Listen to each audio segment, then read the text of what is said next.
Y ahora nos vamos con un tema polémico. El Ministerio de Educación continúa en el ojo de la tormenta. Esto luego de que los textos escolares también promoverían el aborto en menores de edad, calificándolo el proceso como un proceso simple y seguro. Karina Reina-Farge nos trae el informe. El aborto es un procedimiento simple y seguro cuando se proporciona bajo condiciones apropiadas. Estas incluyen contar con un prestador de servicios capacitado, equipo apropiado, estéril y acceso a tratamiento temprano para prevenir complicaciones potenciales. Es un extracto del texto de Desarrollo Personal Social, Ciudadanía y Cívica de segundo año de secundaria. Así como escuchó, simple y seguro es como se considera el aborto si se hace en condiciones apropiadas. Este ítem sobre el aborto ha despertado las alertas en el Congreso de la República. La Comisión de Educación ha revisado el texto y según este documento dirigido a la presidenta Milagros Salazar, se señala que preocupa que se use un texto donde se califique de esta forma el procedimiento que interrumpe un embarazo. Echemos un vistazo a estas hojas y juzgue usted mismo. Sobre el embarazo no planeado y aborto hay 9 puntos. El primero que llama nuestra atención es el número 4. Aún en situaciones en las que una mujer o pareja desea continuar con un embarazo, este puede terminar en un aborto por varias razones, porque la pareja no se siente feliz con el sexo del feto. Este sentimiento ocurre principalmente en lugares donde la sociedad injustamente asigna un mayor valor a los hijos que a las hijas. Si le pareció mucho, pasemos al punto número 5. Existen varios métodos para realizar un aborto seguro, dependiendo de la etapa del embarazo o de la capacidad de las instalaciones del prestador de servicios de salud. Los métodos del aborto incluyen un procedimiento quirúrgico o medicación. Lamentablemente, en esta parte del texto no se especifica que el aborto no es legal en nuestro país, salvo en los casos en que la vida de la mujer embarazada corre peligro. Pero volvamos al texto. El punto 6 es el que citamos al inicio. El aborto es un procedimiento simple y seguro cuando se proporciona bajo condiciones apropiadas. Los siguientes puntos señalan que, en general, es mucho más probable que el aborto sea seguro cuando es legal. Las condiciones bajo las cuales se proporciona típicamente el aborto varían ampliamente de lugar a lugar. A nivel global, poco más de la mitad de todos los abortos se proporciona bajo condiciones seguras. Este ítem se contradice en el punto 9, donde se señala que la mitad de los abortos se realiza bajo circunstancias no seguras. Quizá estos datos puedan confundir a un adolescente de 13 o 14 años que acceda al texto. En el punto 7 también podría ser confuso para un puber, debido a que comienza señalando que un gran número de personas y gobiernos apoyan el acceso al aborto legal y seguro. Se indica que este pensamiento puede ser porque creen que las personas pueden gozar de intimidad y placer sexual sin reproducirse. Además, señala que quienes se oponen al aborto puede ser por creencias religiosas o creen que las mujeres no deben tener control sobre sus propias vidas y fecundidad. Un texto polémico, sin duda, que debería ser estudiado y reevaluado antes de caer en manos de niños y adolescentes en formación.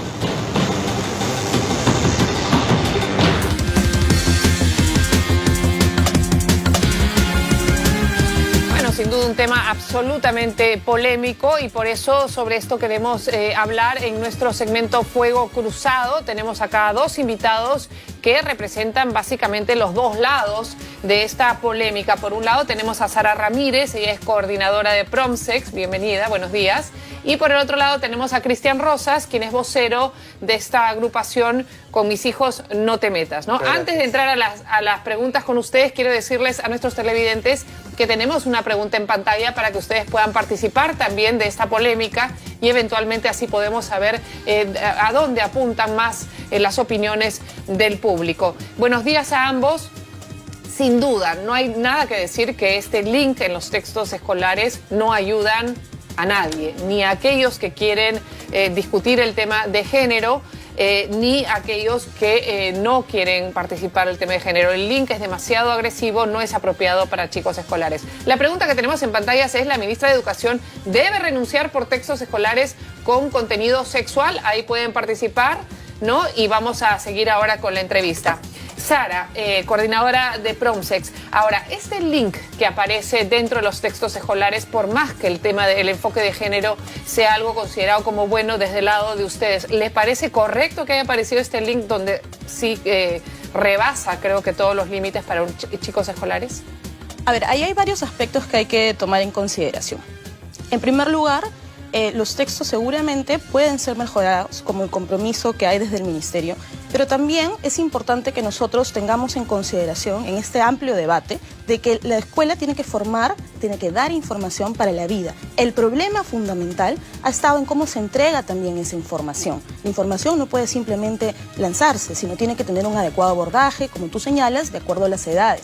Pero sí es cierto que tiene que fluir la información basada en evidencia y hay un compromiso del Estado para eso, y que no impide para nada que padres, madres también tengan el libre ejercicio de dar a sus hijos y a sus hijas información que ellos consideren más valiosa. Y así se estimulará el pensamiento crítico, que es lo que nos va a llevar a tener una sociedad más igualitaria en múltiples niveles. Pero sí reconocería que es un error garrafal lo que ha salido escrito en estos textos escolares.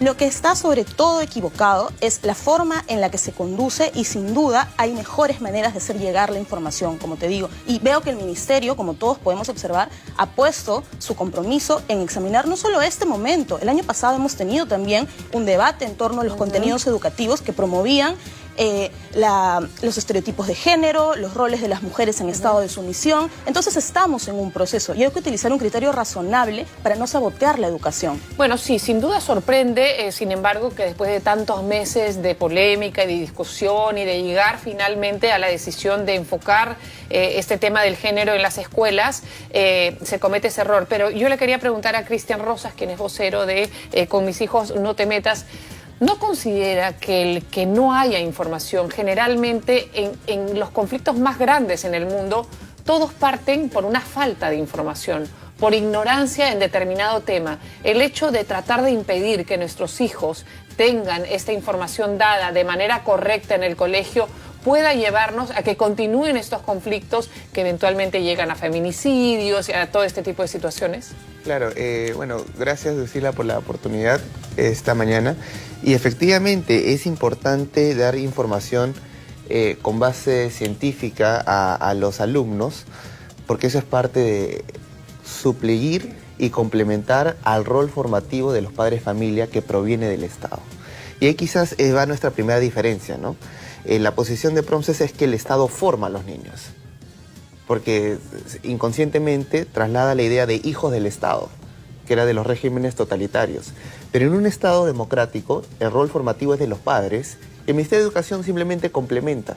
A ver, quiero preguntarle a Sara, ¿efectivamente ustedes quieren hacer que el Estado forme a los hijos? A ver, no es la posición de Promsex, es la posición del Estado peruano, que ha suscrito acuerdos internacionales en donde se compromete a brindar educación acorde a los estándares de derechos humanos. ¿Qué significa esto? ¿Cómo se come? Es simplemente aprender a tener una sociedad igualitaria. O sea, pero que el Estado sustituye la educación de los padres. El Estado no sustituye la educación de los padres, no hay ninguna norma, ninguna pauta que impida a los padres y a las madres dar la educación que ellos consideren con los elementos que ellos consideren más valiosos. El Estado tiene la obligación, sí, de brindar educación de acorde a estos estándares y basada en evidencia, de tal manera que los niños, las niñas, los adolescentes tendrán y estimularán su pensamiento crítico.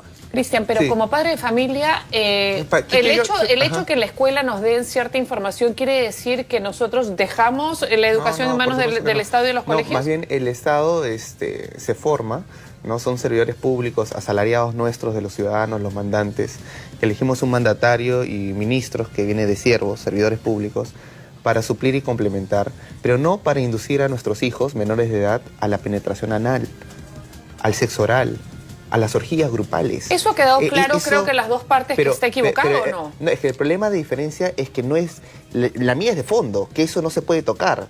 En cambio, al parecer, Promsex tiene diferencia de forma. No, lo que yo quisiera colocar aquí es que toda esta discusión que podemos tener no nos tiene que quitar de foco de que el enfoque de género en las escuelas tiene como principal objetivo salvaguardar la seguridad de los niños y las niñas ante la emergencia nacional que vivimos de violencia sexual, de feminicidio, como tú has tocado, y todo este debate que podemos dar no tiene que afectar para nada la inclusión de este enfoque. Claro, ¿no? pero el punto que está haciendo Cristian es sobre justamente estos textos que han salido con este link, en donde sí hay unas informaciones de altísimo contenido sexual y que no es apropiado para los chicos. ¿Ustedes están de acuerdo que está equivocado o mantienen la posición de que eso es parte de la información que se tiene que dar? A ver, esta información puede ser alcanzada de mejor manera, pero sí es importante dentro de los contenidos de educación sexual integral conocer algunas prácticas, que no quiere decir promoverlas. Hay una diferencia abismal. El pensamiento crítico justamente pasa porque las personas, desde su formación más temprana, cuentan con esa información de manera canalizada, comprensible. Por ejemplo, colocando el consentimiento como eje de cualquier práctica sexual, porque los niños, las niñas, los adolescentes tienen otras fuentes de información más allá de la escuela. Y nosotros en este momento somos conscientes. Sin duda, y pero el hecho que venga a través de la escuela como que se le da cierto carácter oficial. Y sin duda, por eso es que no solamente las organizaciones como Con Mis Hijos No Te Metas están atentas a cómo se mejoren estos materiales, sino toda la sociedad civil en su conjunto. En eso estamos de acuerdo. Tiene que haber una mejora. Estamos en este proceso. Pero esto también en este momento resulta un ataque en respuesta a la decisión judicial de incorporar el enfoque de género. A mí me gustaría preguntar, aprovechando la oportunidad, ¿de qué forma enseñar el sexo anal, las orgías en menores de edad o el sexo oral va a ayudar a algunos de los propósitos enunciados? Yo tengo una respuesta y te agradezco mucho la pregunta. En el libro Monjes y Soldados, que revela los abusos de cierto grupo del sodalicio contra algunos niños, niñas y adolescentes, niños sobre todo, y adolescentes, se explica una práctica del Kundalini, mediante la cual estos niños son engañados para ser victimizados sexualmente. Si estos niños tuvieran información conducida de manera adecuada, podrían tener una asertividad para responder y dar alerta de esas situaciones de violencia sexual. Ahí el tema es, obviamente, si estamos en acuerdo en el punto que no se puede inducir un niño al sexo oral, sea por el Estado o por una institución religiosa, cual sea, ¿por qué lo vamos a replicar en el Estado? Pero no podría ser, Cristian, una pregunta, no podría ser que este niño tiene que tener la información para saber qué es malo, qué parte de su cuerpo no se puede tocar y justamente no vivir una situación como, por ejemplo, en el sodalicio. Como bien lo has dicho, el niño tiene que saber qué es malo. O sea, que es nocivo para su cuerpo. Por ejemplo, la penetración anal heterosexual u homosexual, con preservativo o sin preservativo, siempre daña la parte interna del recto que no está diseñado para la insertación. Y siempre va a haber ruptura de epidermis y es ahí donde fluyen las enfermedades de transmisión sexual. Siempre, aún con preservativo, entran los heces al torrente sanguíneo, pero como algo malo, no como se ha mencionado. En eso estamos de acuerdo, que probablemente el sexo anal es una práctica que está poniéndose de moda, que se tiene que practicar. Esa es una promoción explícita. Bueno, la ministra Flor Pablo ha dicho que ella considera que esto ha sido un boicot, que no entiende cómo esto ha llegado a esos hechos.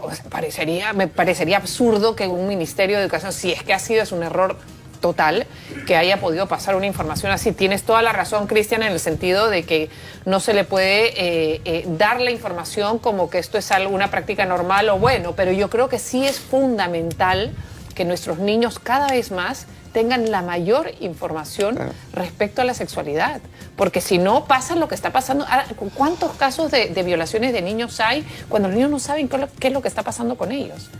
Ahora, es importante en el sentido de la información que esa información se base en evidencia científica. Y no solamente en eso, sino sobre todo en el cuidado moral del niño. Hace unos años, cuando yo era niño, por lo menos me recuerdo, hace ya quizás 15, 20 años, se lanzó una campaña, Yo sé cuidar mi cuerpo, sin la necesidad de ir a promocionar el sexo oral, anal o las orgías entre menores. Aquí el problema va en que nosotros como colectivo hemos venido denunciando desde el año 2016 que existe una infiltración de carácter ideológico que busca hipersexualizar a los niños.